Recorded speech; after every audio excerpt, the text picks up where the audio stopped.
Assalamu alaikum wa rahmatullahi wa barakatuh. Ahlan wa sahlan wa marhaban bikum. And welcome to the Technology Show on Salam Media. The Technology Show is TechByte. My name is Faizel Patel. It is just gone 4 minutes past 7 o'clock on this Sunday evening.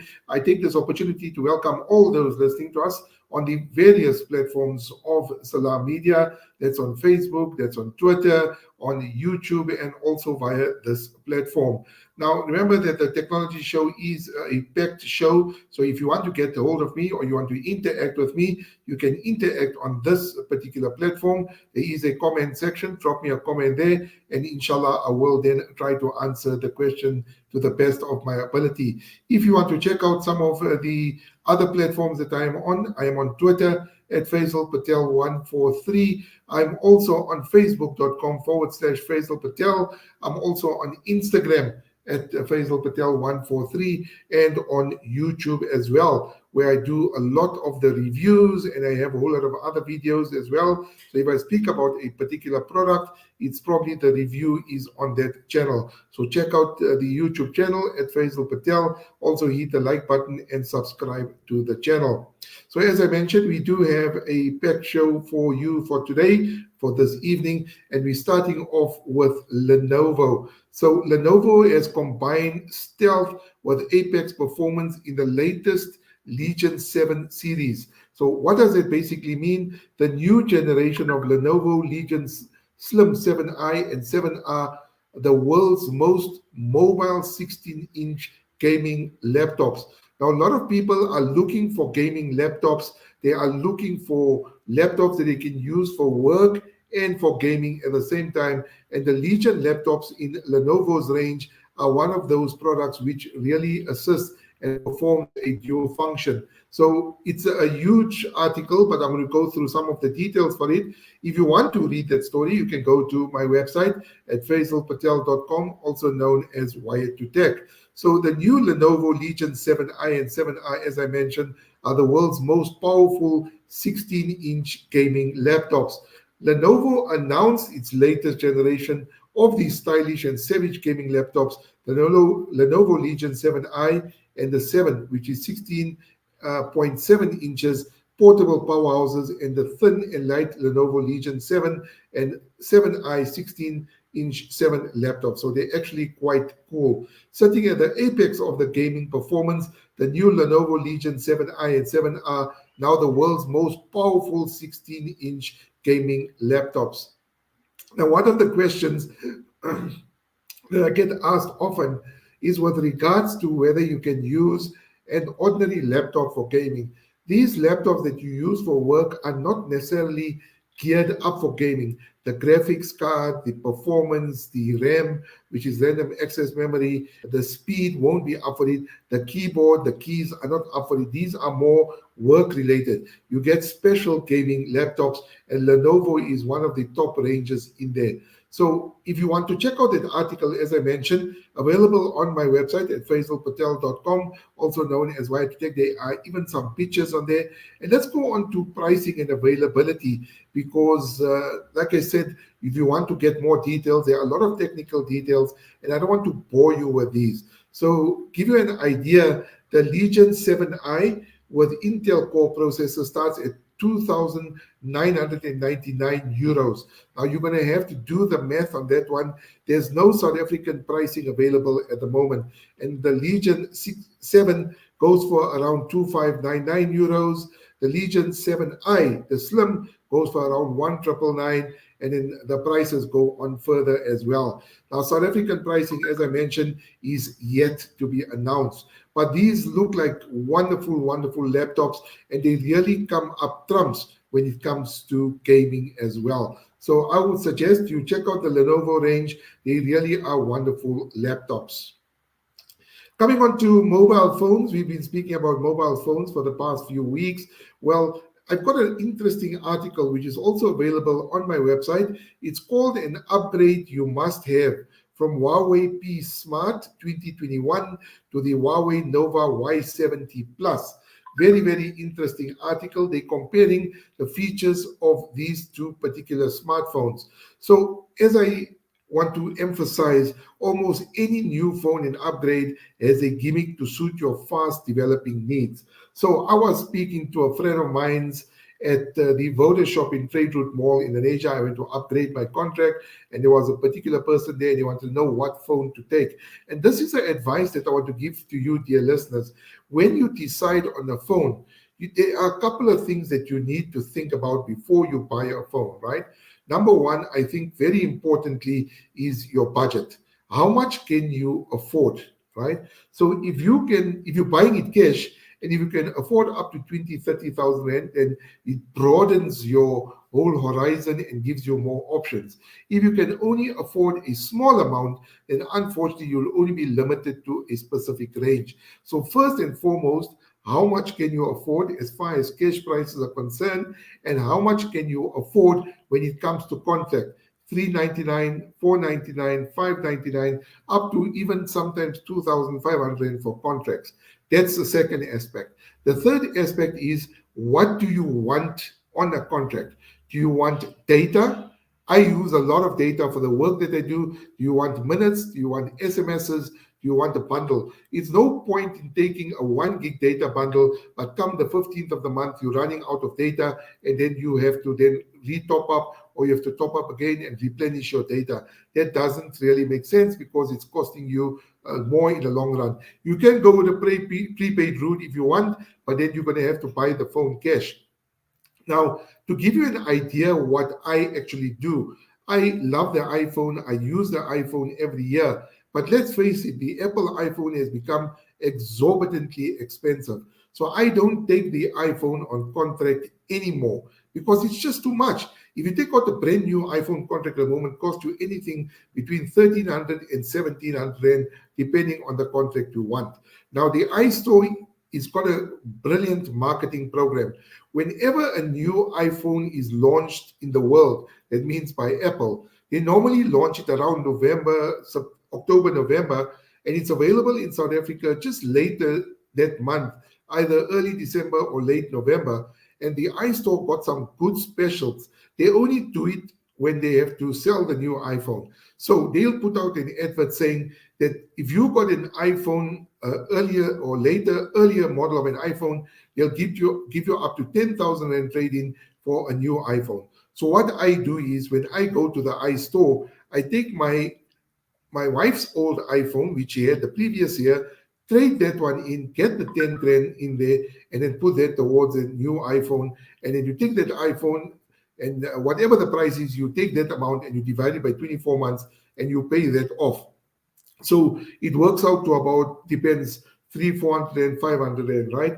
And then after you do that, you take out a contract that suits your needs. So the point I'm getting at is that you need to have a contract that suits your needs. If you're on prepaid, which is brilliant because you can top up your data, you can top up your airtime, but you have to buy the phone cash.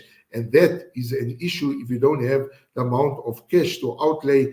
Also, remember that if you buy a phone cash, you're forking out this massive amount of money, and unfortunately, you're going to be out of pocket of that amount. So if you take it on contract, it's interest free, but there's, like I mentioned, things to consider. How much can you afford? Number one, what kind of contract do you need?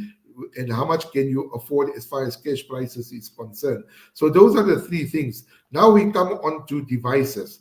You need to ask yourself, what do you need? What do you want in a phone? That's what you need to ask yourself. Do you want to use the phone predominantly for work? Do you need the camera? Do you need spreadsheets? Do you need a fast processor? What do you need? Do you like taking a lot of photos? Do you like to play games? Do you want to watch TikTok?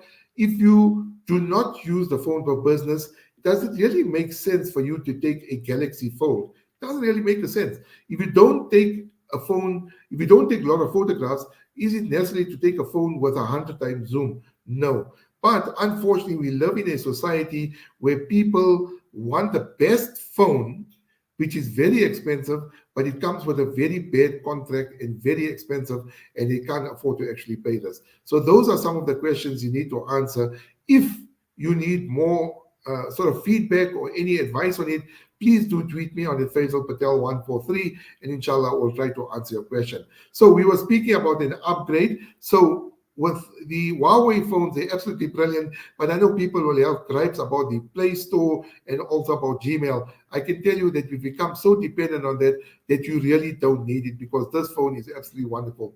So whether it's a super long lasting battery, speed processing, an exceptional screen display, or plenty of storage, there's always a must have feature that you can't live without. And Huawei's feature pack, they got a lot of sort of features in their phones. The one thing that stands out is a supercharged battery, just got better. So you'll see the new Nova Y70 Plus comes with a, listen to this, 6,000 mAh battery, can last up to 3 days on a single full charge. This is a much needed upgrade from the 5,000 mAh battery that the P Smart 2021 have. So if you got that one, look at the Y70. It also has a very large HD display. Now the phone has a 6.67-inch high resolution screen display, and it shows brilliant detail in vivid colors. So you can check out that as well. Also, more space for the things you love. So for those that want space and storage capacity, the Y70 Plus has 128 gigabytes of storage, and it has you covered, right? And at the same time, the P Smart has 128 gigs of ROM that effectively allowed you to run multiple programs. But if space is very important, then you can consider this one as well, because sometimes you want to have pictures, you want to download games, music, and a whole lot of other stuff. You need space. Now the device also supports, listen to this, an additional up to 512 gigabytes using a micro SD card. And it's also equipped with EROF super file compression technology, so you can easily download and save. So basically what file compression means, it takes a picture that's 200 megs, compresses it, make it into like maybe 50 megs or whatever it is. And then the AI-powered camera, if you really love photography, then the cameras are there for you. It's got a 48 megapixel high-res main camera, 120-degree 5 megapixel ultra wide camera, and a 2 megapixel depth camera. I love taking photography. Sometimes while I'm driving to work at 4 o'clock in the morning, I'll stop on a highway just to get the city lights, because photography is something that is beautiful. You don't have to photograph animate objects. That means living objects, sunsets, beautiful landscapes, just a keyboard, anything, water dropping, water droplets. It's just absolutely amazing, right? And then the Y70 Plus is available from major retailers. You can check it out. Telkom's got some good specials, MTN, Cell C, and Vodacom. So that is the Huawei Y70 Plus, a wonderful device, dear listeners.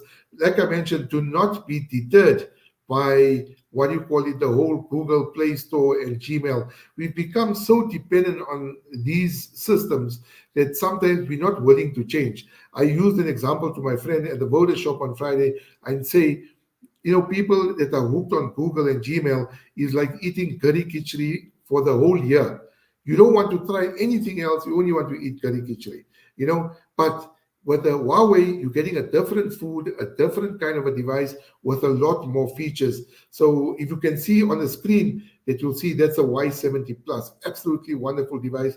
Wonderful colors as well. Check this phone out. And like I said, I've used the Huawei devices. They're easy to use. They've got beautiful cameras. The cameras are made by Leica. Leica is one of the top camera manufacturers in the world. So they got wonderful cameras. Right, coming on to another story, and this is absolutely wonderful. So keyboard shortcuts are coming to the web version of Google Drive. Finally, it is coming to your keyboard shortcuts. You never had this before. So let's go through this story. So Google has been busy of late rolling out multi-section editing for Google Documents. Now Google has finally updated the web version of Google Drive to support basic shortcuts. Yes, so standard keyboard shortcuts have finally arrived in one of the most popular online file managers, but there is a catch. It only works on Chrome. So it doesn't work on any other browser besides Chrome. So let's start off with the first one.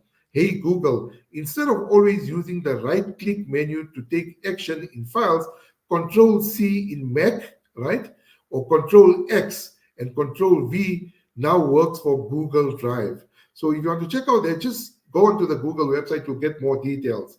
Also, Control C on a document and then Control plus Shift plus V while in a folder will create a shortcut just like any old file manager.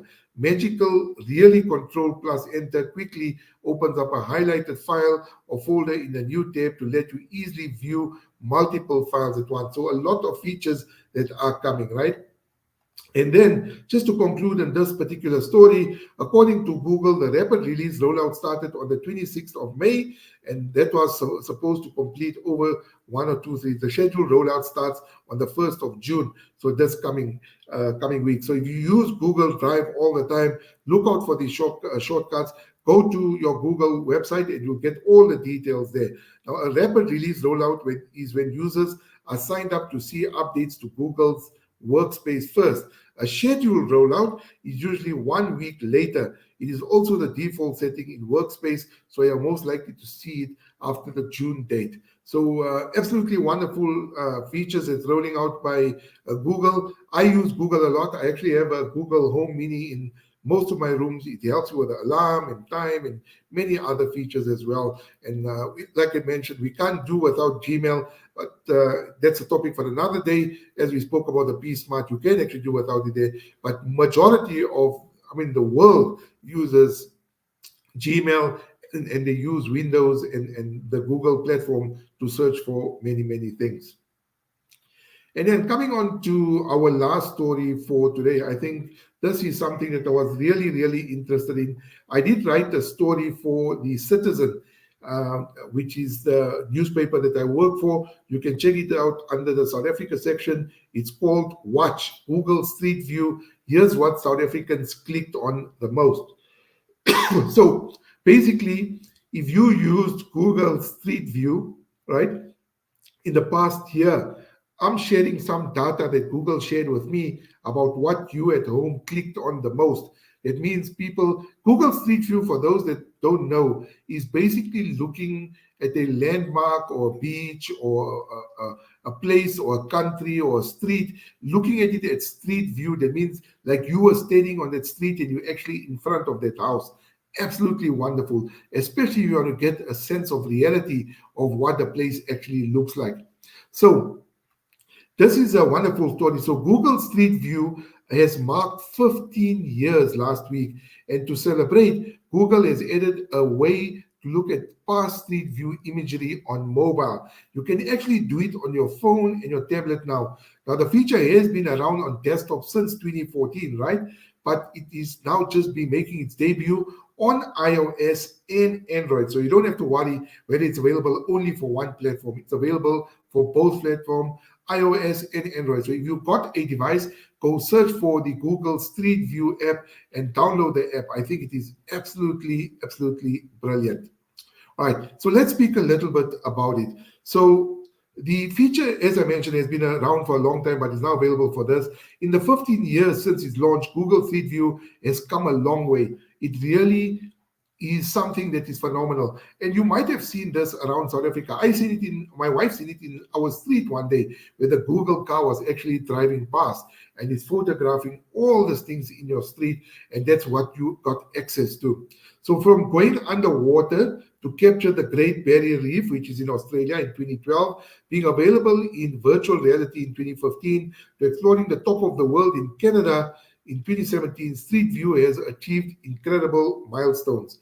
So last week, Google has expanded to more than 100 countries and territories around the world and captured more than 10 million miles of imagery, a distance that could circle the globe more than 400 times. So anywhere in the world that you want to see Street View, whether it's the Eiffel Tower, whether it's the Haram in Mecca, I'm not sure if that is on. I'm just taking a guess on that one. But like the Eiffel Tower, the beaches in South Africa, the Taj Mahal, and many others as well, you can actually get the street view of this. Absolutely brilliant, right? But you can try out the Mecca. See if you can go to Saudi Arabia and click on Street View and see what comes up. And maybe you can share your thoughts and we can share it with the listeners. Now, to celebrate Street View's 15th anniversary, Google has released data which shows the most clicked on beaches, museums, and general points of interest in South Africa over the past 12 months. Now, one of them that came out tops, right, for beaches is one that I'm going to share with you now, known for its colony of African penguins, Cape Town's Boulders Beach, was the most clicked on beach in South Africa over the past year. And if you read the article on the Citizen website, I have a screen grab of the Boulders Beach where you can zoom around and you can actually get the street view of what it looks like, right? And then coming on to the next one, the Apartheid Museum in Johannesburg was the most clicked on museum in South Africa, with the Iziko Boerkamp Museum in Cape Town's culturally rich district of Boerkamp. And then the other one that was very, very much clicked on, this one is top of the top, Nelson Mandela's house in Soweto, coming in second and third. And then coming on to lighthouses, New Cape Point Lighthouse. That one was also one of the top that was clicked on as well. Wonderful, wonderful. You can see that lighthouse. I always dream of going there. Inshallah, we will go there. And then globally, the Burj Khalifa in Dubai received the most clicks for any other place of interest. This was followed by the Eiffel Tower in Paris, in France, and the Taj Mahal in India. And I included a screen grab of the Eiffel Tower in Paris as well. Now, for those that haven't been to the Eiffel Tower in Paris, I've been to Paris and France. I went with my son Ahmed Patel, and it's a wonderful, wonderful monument. I mean, let's put it this way: nothing can compare to the Kaaba and to Masjid al-Nabawi. But I mean, the Eiffel Tower is just absolutely breathtaking, and you can go to the different floors. There's a very complicated way of going, but you can manage it. You have to take go into France. If you're in London, take the ferry, go into Gare du Nord to take a train to Trocadero, and then you come out to the Eiffel Tower. But I really love the Eiffel Tower. Really, really iconic piece of architecture and also a monument. I think it's absolutely brilliant. So if you want to read that story, it is available on on the Citizen website at citizen.co.za, and just search for Google Street View. Now, we just got a few minutes left with regards to the show, the tech show on Salam Media this weekend. I want to take this opportunity to say Jazakallah to all of you that have sent in questions. I really, really appreciate all the questions and all the feedback on the show. Remember that the show after this particular live broadcast is podcasted, and it's available on my website at faizelpatel.com, also known as Wired to Tech. It is also available on the Salam Media YouTube channel. So if you missed anything, you can go there as well. Now, I've been getting a lot of questions last week with regards to solutions to load shedding, and I know I've spoken about this before, and I just want to share with you that there's so much solutions to load shedding: the generators, the UPSs, the inverters, which you've got solar panels as well. For me personally, and I can't speak on behalf of anybody else, for me, the inverter works brilliantly. Now, it's going to be too much to talk about and too difficult to explain, so rather you must watch it yourself. So if you want to watch my setup that I have at home about the inverters with regards to load shedding, please go check out my YouTube channel. The video is called My Solution to Load Shedding. Now, people will ask me a lot of questions. How long does a battery last? How does it get connected? Does it connect to your TV board? Does it connect here? I try to answer as much questions as possible. How much does it cost? Give you an idea. Remember that we are in the throes of winter, dear listeners. It's going to get very much colder. This is going to put pressure on the Eskom grid. And then if you don't have a gas heater or if you don't have a fireplace, you're not going to be able to keep warm.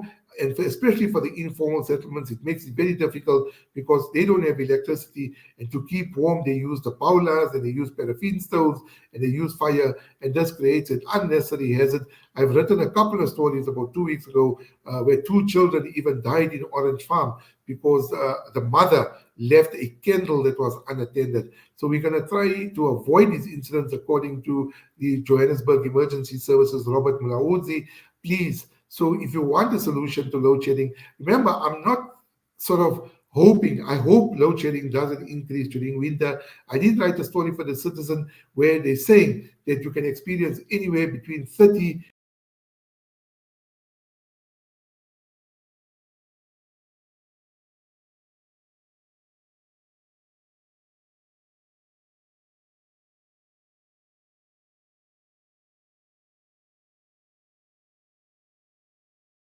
to Salam Media.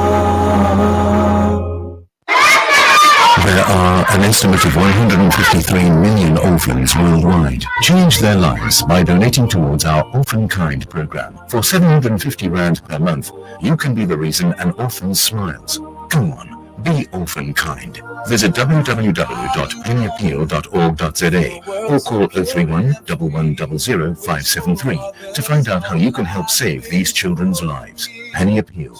Small change, big difference. Listen to something fresh. Listen to Salam Media. Apologies for that, dear listeners. We are struggling with weak signal here in Lenasia South. But just to conclude on that, I was speaking about the load shedding schedule and the load shedding. It's going to get worse. Eskom was speaking about 30 days to 101 days of load shedding during winter. I hope it's not the case. But the more people use heating appliances, it puts more pressure on the grid. And if some generating units break down of Eskom, we can see load shedding. At the moment, I did put out a tweet this afternoon that load shedding has been suspended, but the Eskom said that there is still pressure on the grid. But with winter, it might get worse. So you might want to consider the load shedding that the load shedding solution that I was speaking of. Anyway, that video is available on YouTube. It's called My Solution to Load Shedding. Anyway, that concludes the show for this week. Jazakallah so much for tuning in. I really appreciate your time. And remember that whatever I speak about is available either on the Citizen website or on my website at faizelpatel.com, also known as Wire to Tech. There's a number of ways you can get hold of me on Twitter at FaizelPatel143. Remember that I am a verified user, so look for the blue tick next to my name. I'm also on Facebook.com/Faizel Patel. I'm on Instagram at Faizel Patel143 and on YouTube where I do all the reviews of the phones, of the gadgets, and many, many other stuff as well. Please do check out the YouTube channel, including My Solution to Load Shedding. And please subscribe to the channel and also hit the like button. And you can check out Salam Media's social media platforms for a recording of this particular show. And so everything is available. And if there's any more further questions, inshallah, I will try to answer it in the next installment of the Tech Show. So from myself, Faizel Patel, and my engineer for this evening, Brother Sadiq, we take this opportunity to wish you well, make dua for you, and ensure that you have a beautiful and productive week this coming Monday and the rest of the week, inshallah. Please do take care of yourselves and each other. Remember the ummah in your duas. Fi amanillah. Assalamu alaikum wa rahmatullahi wa barakatuh.